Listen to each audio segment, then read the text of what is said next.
আজকে আপনাদের সাথে শেয়ার করব সজনে ডাঁটা রান্না। তো আসসালামু আলাইকুম, কেমন আছেন আপনারা?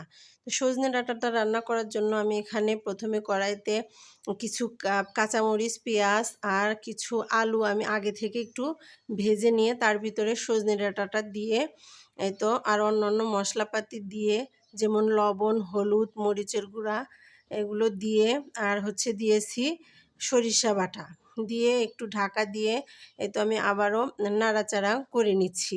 নাড়াচাড়াগুলো করে আমি সুন্দর করে নাড়াচাড়া করে আবার একটু পানি দিয়ে দিলাম।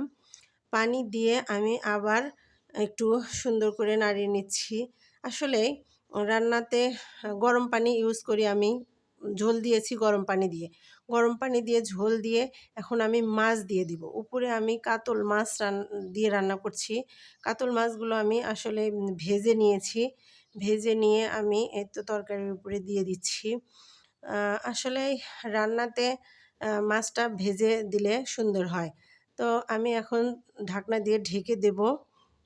ঢাকনাটা দিয়ে ঢেকে দিয়ে এখন আমি ঢাকনাটা উঠিয়ে দেখি তো আমার তরকারিটা কেমন হয়েছে।